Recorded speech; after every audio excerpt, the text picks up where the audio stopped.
সম্মানিত দর্শক এবং শ্রোতাবৃন্দ, আমি যশোরী বাংলাদেশি সেবা পার্টির পক্ষ থেকে আপনাদের সকলকে জানাই আসসালামু আলাইকুম ওয়া রাহমাতুল্লাহ।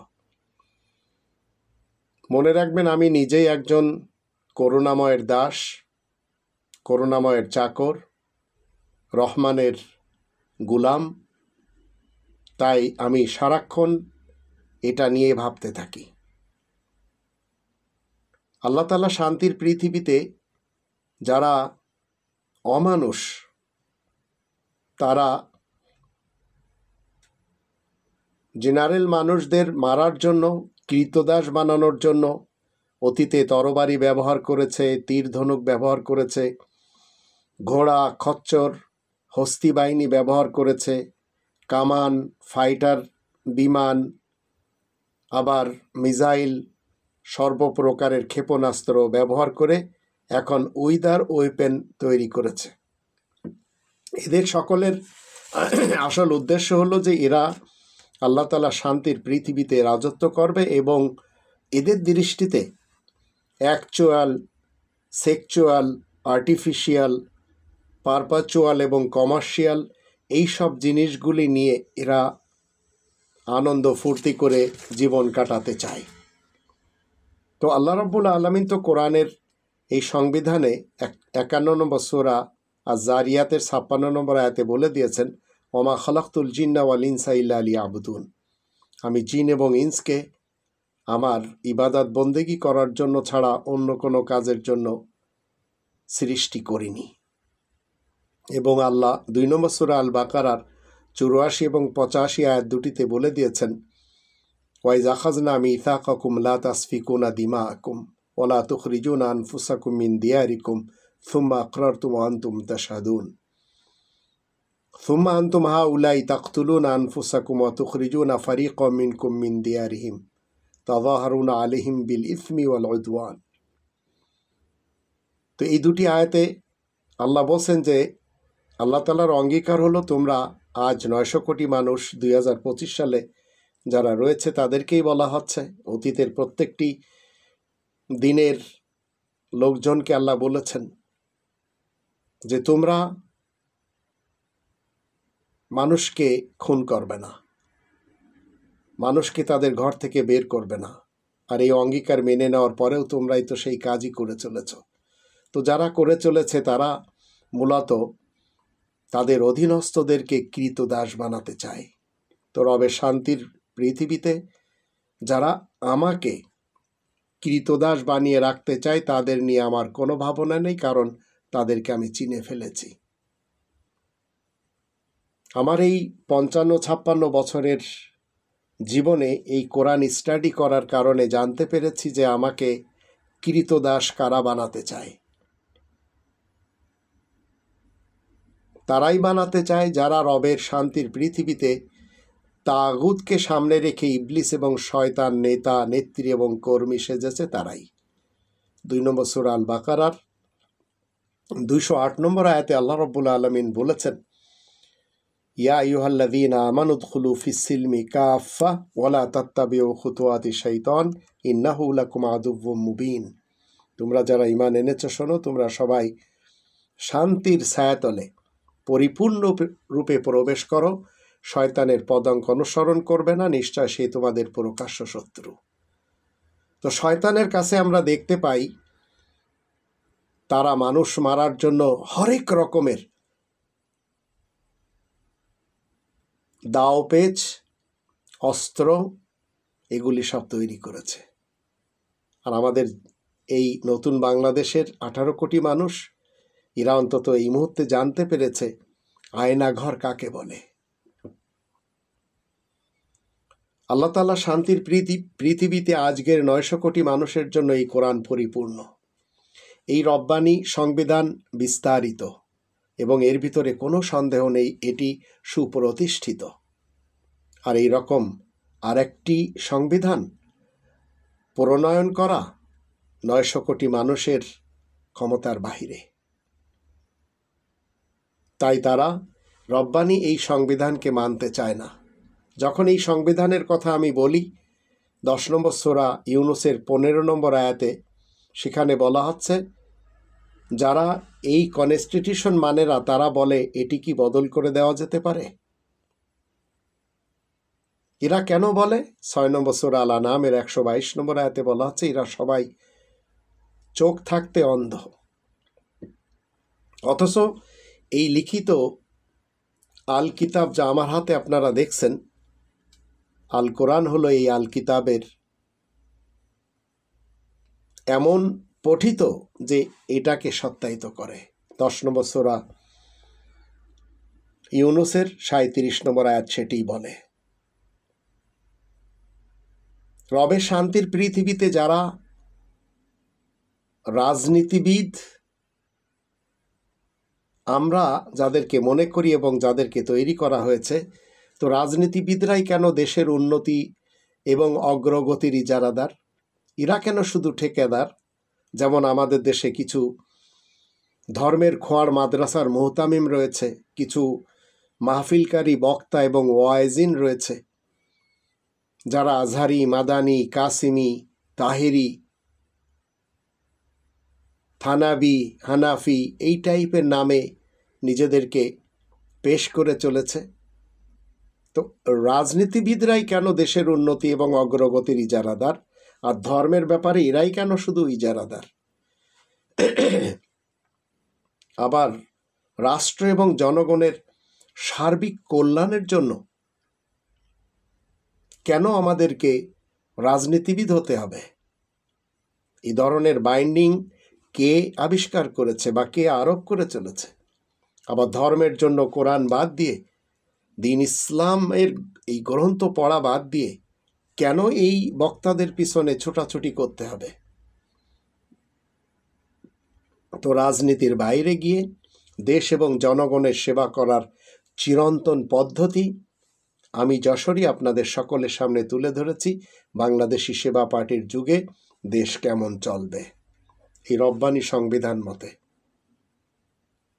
সকল দেশের রাজনীতিবিদরা মূলত কি করে?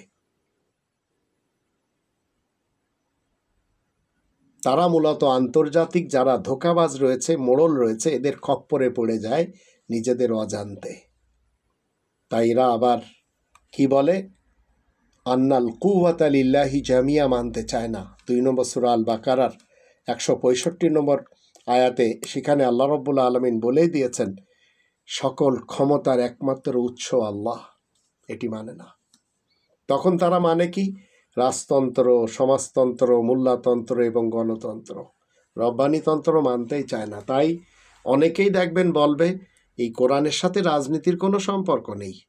আবার লার্জেস্ট পার্টির আমরা সদস্য, তাই আমরা শরিয়া আইনে বিশ্বাসী না। তা আমি বাংলাদেশি সেবা পার্টির পক্ষ থেকে দেশের 18 কোটি ভাই বোনদেরকে বলতে চাই, এদেশের শুধুমাত্র শিক্ষাঙ্গনে নয়, ছাত্র রাজনীতি শতভাগ যদি বন্ধ করে দেওয়া যায়, তাহলে এদেশে প্রকৃত সৎ এবং যোগ্য নেতৃত্ব গড়ে উঠবে।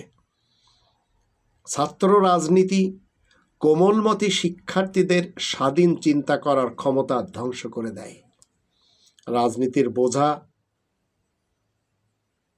এমন একটি জিনিস, রাজনীতি এমন একটা বোঝা, এই বোঝাকে বুঝতে হলে আপনাকে এই রব্বানি সিস্টেমকে জানতে হবে। আর এই রাজনীতি বোঝার আগেই যখন কোনো পার্টির সাথে কেউ উঠা বসা করে, আবার বিভিন্নভাবে দলের সাথে যারা সম্পৃক্ত হয়ে যায়, তখন এমনই অন্ধ হয়ে যায় যে ওই দলের দলবাজ যারা, তারা যদি কোনো দোষ ত্রুটি করে সেটি আর দেখতে পায় না। এভাবে সে অন্ধভক্ত হয়ে পড়ে সেই দলের জন্য, আবার ধর্মের ব্যাপারে সেই বক্তা, পীর, হুজুর, জামানার ইমাম এদের ব্যাপারেও। তো এভারেজ রাজনীতি মূলত প্রতারক এবং অযোগ্যদের আয় করার সহজ মাধ্যম ছাড়া আর কিছুই না। ঠিক একইভাবে ধর্মজীবী করে যারা খায়, তারা মূলত ইসলাম জানে না, তারা শুধু কিভাবে 2 পয়সা পকেটে আসবে সেটি তারা জানে। আপনার জীবনে যখন এমন অবস্থা হয় যে আপনি আপনার ভুলগুলো আর দেখতে পান না, অথবা দেখিয়ে দিলেও ভুল স্বীকার করেন না, অথবা একাকিত্বের কারণে আপনার কাছে ভুলগুলো ভুল হিসেবে ভেসে ওঠে না, তখন আপনাকে কি মনে করতে হবে? আপনাকে মনে করতে হবে যে আপনার ভিতরে রব্বানি বিধানের যে নির্যাস, সেটি আপনার ভিতরে নেই। তা আপনি মৃত্যুপুরীতে ঘুরে বেড়াচ্ছেন। আপনি একজন মৃত ব্যক্তি। আপনার যে মানসিকতা আর আপনার মানবিক যে সত্তা, সেটি আপনি ক্ষয়ে ফেলেছেন, আর সেটি আপনার থেকে হারিয়ে গিয়েছে।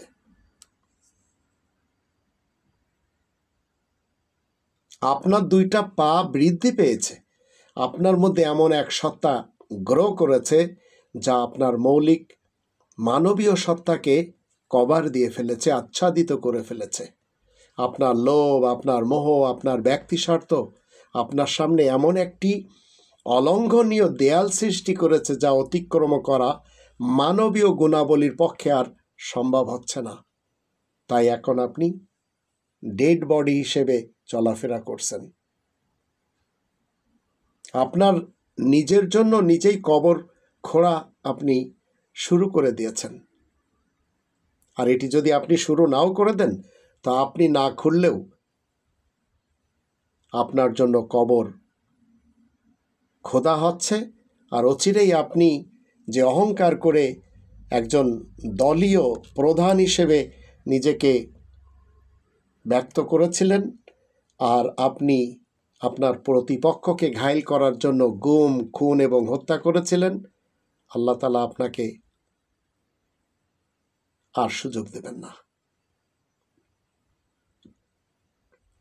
পৃথিবীতে আল্লাহ তাআলার সৃষ্ট প্রতিটি মস্তিষ্ক এক একটি বিশাল মহাবিশ্ব। তা আমরা গর্ব করে চলেছি আল্লাহ তাআলা শান্তির পৃথিবীতে এমন একজন ব্যক্তিত্বকে আমাদের দেশ পরিচালনার জন্য পেয়েছি, যিনি এই বয়সে চাচ্ছেন এই দেশটি একটু এগিয়ে নেবেন, এই দেশের মানুষের কিছুটা হলেও উপকারে আসবেন।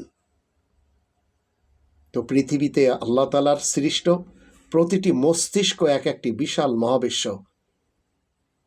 এটি তৈরি করে নিতে হয় যেমন ডক্টর মোহাম্মদ ইউনূস তৈরি করে নিয়েছেন।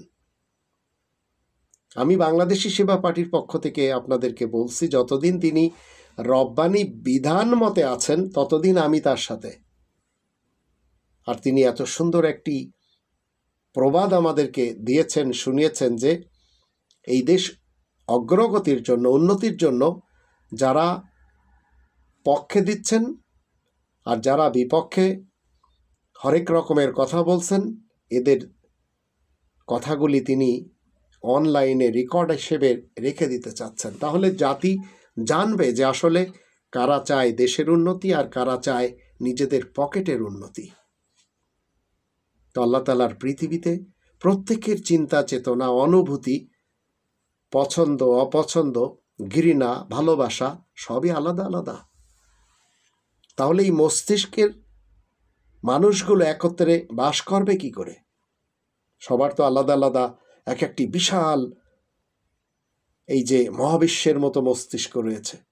এই জন্য আল্লাহ রব্বুল আলামিন এই কোরআনে বলে দিয়েছেন 2 নম্বর সূরা আল বাকারার 213 নম্বর আয়াত মতে, আবার 57 নম্বর সূরা আল হাদিদ এর 25 নম্বর আয়াত মতে 24 জন নবী রাসূলদেরকে প্রেরণ করেছেন এই লিখিত একটি গ্রন্থ, এই একটি সংবিধান দিয়ে, মুবাশশিরিন এবং মুনজিরিন বানিয়ে।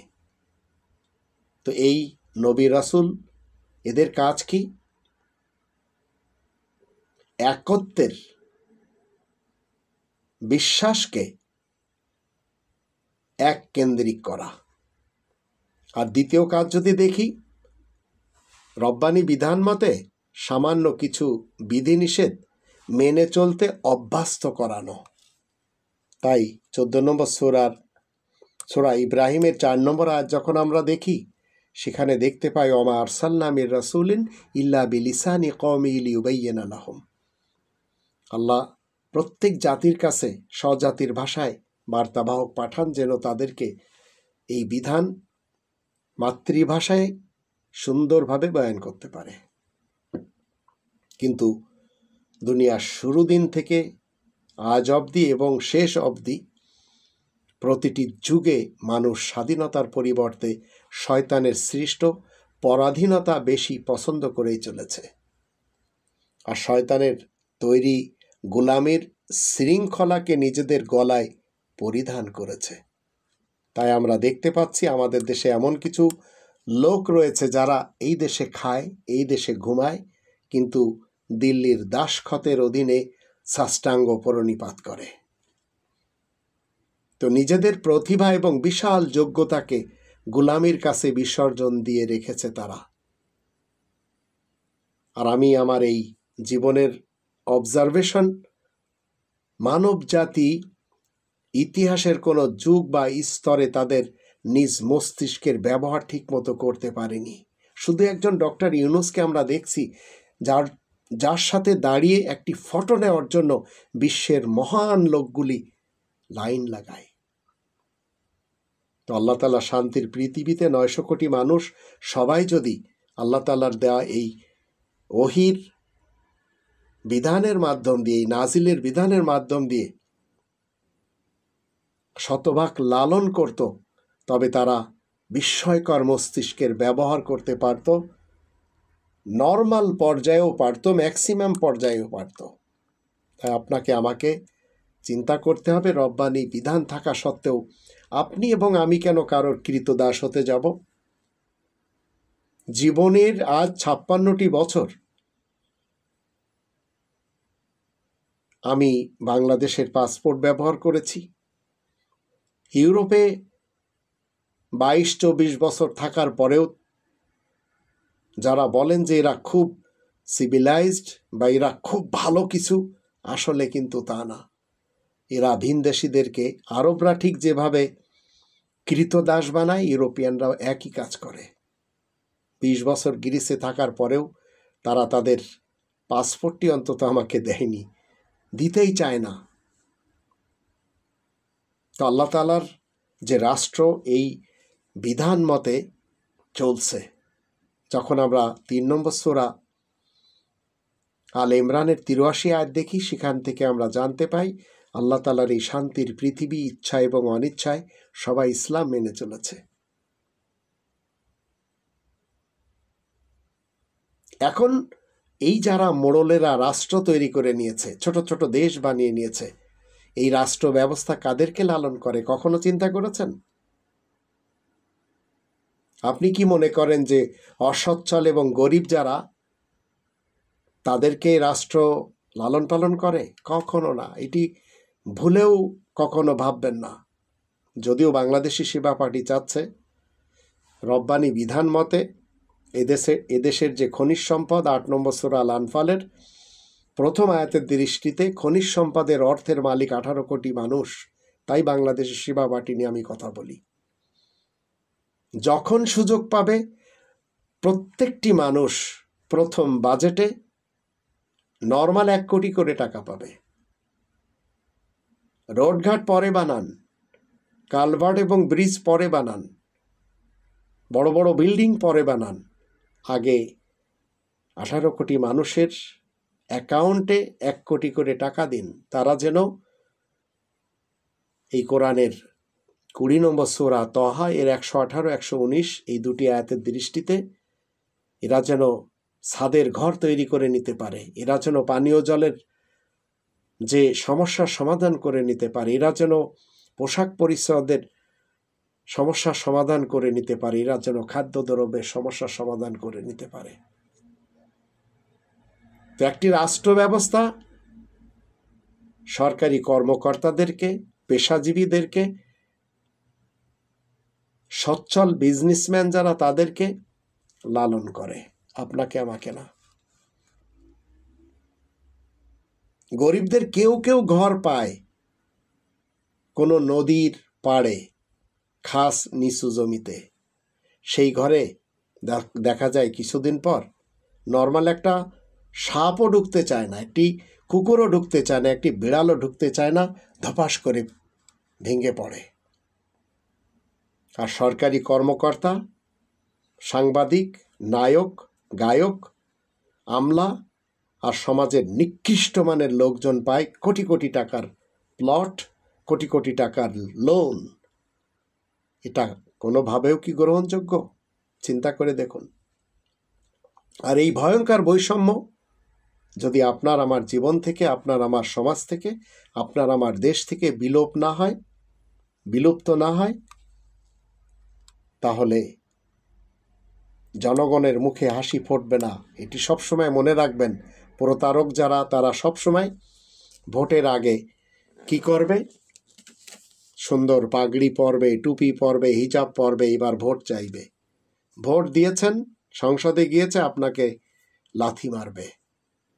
তো গরিব দেশে মূলত গণতন্ত্রেরও দরকার না, রাজতন্ত্রেরও দরকার না, সমাজতন্ত্রেরও দরকার না, মোল্লাতন্ত্রেরও দরকার না। দরকার হচ্ছে রব্বানিতন্ত্রের।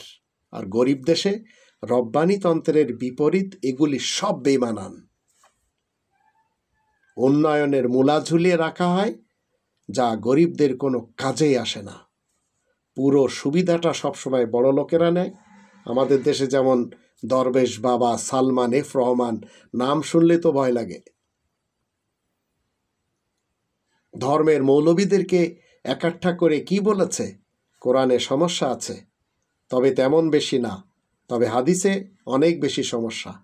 একটি মৌলবী সেখানে উঠে দাঁড়িয়ে বলতে পারিনি যে কোরআনে সমস্যা আছে। এই কথাটি আপনি বলার কে? আবার যশোরে আজহারি যে আকিস বিড়ি বা আকিস সিগারেট, এদের পক্ষ থেকে সেখানে দাওয়াত পেয়ে ৩৫ লক্ষ মানুষের সামনে বলতে পারেনি তামাক দ্রব্য ব্যবহার করা স্বাস্থ্যের জন্য ক্ষতিকর, ক্যান্সার ডেকে আনে। কারণ তাদেরই লালিত পালিত এরা। তো গরিব দেশের জনগণ, এরা না কোরআন জানে, না কোরআনের 5টি দাবি জানে, না এদেরকে জানানো হয়। কোরআনের 5টি দাবি: কোরআনকে শতভাগ বিশ্বাস করা 1 নম্বর দাবি। 2 নম্বর দাবি, কোরআনের নিজস্ব ভাষায় কোরআনকে পড়া শেখা। 3 নম্বর দাবি, মাতৃভাষায় কোরআন জানা। 4 নম্বর দাবি, কোরআন মতে জীবন কাটানো। 5 নম্বর দাবি, কোরআনের তাবলীগ করা। এই জনগণকে ধর্মের দিক থেকে এবং দুর্নীতিবাজ পলিটিশিয়ানদের পক্ষ থেকে উন্নয়নের মূলা ঝুলিয়ে রাখা হয়, যা গরিবদের কোনো কাজেই আসে না। পুরো সুবিধাটা সবসময় এই গণতন্ত্র, রাজতন্ত্র, সমাজতন্ত্র এবং মূল্যতন্ত্র দেশে বড় লোকেরা নেয়। সরকারি কর্মকর্তারা সব সুবিধা পায়। গণতন্ত্রের চর্চা বা প্রচার প্রসার এত বেশি হয়েছে যে মানুষ গণতন্ত্রের জালে আটকে গেছে। তো এর জন্য বিকল্প কিছু আর ভাবতে পারছে না। দরকার কি? বাংলাদেশি সেবা পার্টির পক্ষ থেকে আপনাদের সকলকে আমি বলতে চাই, রব্বানি প্ল্যান, রব্বানি সিস্টেম, রব্বানি তন্ত্র। তো রবতন্ত্র যদি আসে তাহলে আপনি আমি বাঁচতে পারবো। তো আপনি যখন রবতন্ত্র পাবেন তখন নিজের বর্তমান স্ট্যাটাস আপনি খুঁজে বের করতে পারবেন। দৈনন্দিন কাজকর্ম এবং প্রাতিষ্ঠানিক চাকরিতে যদি আপনি নিজ মস্তিষ্কের দ্বারা সিদ্ধান্ত নিতে না পারেন, তবে আপনি হচ্ছেন একজন প্রকৃত কৃতদাস। আপনার সিদ্ধান্ত আসে অন্য কারোর মস্তিষ্ক থেকে, যে মস্তিষ্ক রব্বানি প্ল্যান মানে না। এক্ষেত্রে আপনার ইনকাম বা বেতন যত বেশি, তত বড় আপনি নতজানু কৃতদাস। আর আমাদের দেশে রয়েছে দিল্লির অধীনস্থ কিছু কৃতদাস, যারা দিল্লি ছাড়া কিছুই বোঝে না। আপনি যদি প্রচলিত কোনো রাজনৈতিক দলের অ্যাক্টিভ সদস্য হন, তবে কখনো ন্যায় বিচার আপনি করতে সক্ষম হবেন না। কারণ ন্যায় বিচার বলবে তো এই গ্রন্থ, এছাড়া অন্য কোনো গ্রন্থ বলতেই পারে না। কোনো ধর্মের অনুসারী হলেও একই ঘটনা ঘটবে। সুন্নিরা যদি ক্ষমতায় আসে শিয়াদেরকে মারবে, শিয়ারা যদি আসে সালাফিদেরকে মারবে, জামাত শিবির যদি আসে চরমোনাইকে ধুলাই দেবে, চরমোনাই যদি আসে জামাত শিবিরকে ধুলাই দেবে। হিফাজত যদি আসে তরিকতকে মারবে, তরিকত যদি আসে হিফাজতকে পিটিয়ে পাছা লাল করে দেবে। কিন্তু যদি আপনি একনিষ্ঠভাবে এই রব্বানী সংবিধানের অনুসরণ করেন, তবে আপনার পক্ষে ন্যায় বিচার করা যে কোনো অবস্থার চাইতে সহজ হবে। আর এটি 5 নম্বর সূরা আল মাইদার 43 থেকে 48 আয়াতগুলি আমরা যখন পড়ে নেব তখন আমরা বুঝতে পারব যে একটি দেশে কিভাবে ন্যায় বিচার কায়েম করতে হয়। 16 নম্বর সূরা নাহালের 90-91 আয়াত দুটিতে তো আল্লাহ এটিই বলেছেন, ইন্নাল্লাহ ইয়া'মুরু বিল আদলি ওয়াল ইহসান। নিশ্চয় আল্লাহ কি বলছেন? আল্লাহ বলছেন যে ন্যায় বিচার এবং কল্যাণময় জীবন ব্যবস্থা কায়েম করতে হবে। আর এটি নিয়েই আমি আমার জীবনের আজ 56 বছরে পদার্পণ করেছি। দেশ যদি নাস্তিক হয়, তো দেশ নাস্তিক হলে দেশই নাস্তিক যারা, তারা গোড়া ধার্মিক থেকে বেশি ন্যায় বিচার করতে পারবে এবং তাদের জন্য সহজ হবে। কারণ নাস্তিকরা গোড়া ধার্মিক থেকে কিছুটা হলেও ভালো। আর 81 নম্বর সূরা তাকবীরে যখন 26 থেকে 29 আয়াতগুলি পড়বেন, তো এই আয়াতগুলির দৃষ্টিতে আপনি যদি রব্বানী বিধান খালিসভাবে অনুসরণ করেন তাহলে আপনি হবেন মুসলিম। আপনার ইচ্ছা হবে আল্লাহ তাআলার ইচ্ছার সাথে। অন্যথায় আপনি গণতন্ত্রের, রাজতন্ত্রের, সমাজতন্ত্রের এবং মোল্লাতন্ত্রের সাথে যদি নিজের ইচ্ছাকে সম্পৃক্ত করে নেন, তাহলে খুলনাতে যে ঘটনা এখন ঘটে গেল, কুয়েটে, এই জামাত শিবির বলেন আর এই বিএনপি বলেন, আর অতীতের 17 বছরের ইতিহাস, সেটি সব আমাদের সামনে। মনে রাখবেন, ইবলিস এবং শয়তান মানুষের তৈরি বিভিন্ন আগাছা, হাদিস বলেন, ফিকা বলেন, উসুল বলেন, ইজমা বলেন, কিয়াস বলেন, শানে নুজুল বলেন, তাফসির বলেন, তাওয়ারিখ বলেন, এসব অনুসরণ করলে আপনি হবেন গোড়া ধার্মিক। যেমন শিয়া মুসলমান, সুন্নি মুসলমান, সালাফি মুসলমান, হানাফি মুসলমান, শাফি মুসলমান, মালিকি মুসলমান, মাতুরিদি মুসলমান, হাম্বলি মুসলমান, কাদিয়ানি মুসলমান, বাহাই মুসলমান, আগাখানি মুসলমান, এরা সবাই যেভাবে গোড়া ধার্মিক হয়েছে, আপনি এদের কোনো না কোনো সেক্টরে এসে লটকে থাকবেন। তো 22 নম্বর সূরা আল হজ এর 78 নম্বর আয়াত মতে আসুন আমরা সবাই মুসলিমিন হয়ে 51 নম্বর সূরা যারিয়াতের 56 নম্বর আয়াত মতে একত্বের দাস হই, করুণাময়ের দাস হয়ে আমরা আমাদের জীবন কাটাই। আল্লাহ আমাদের সেই তৌফিক দান করুন।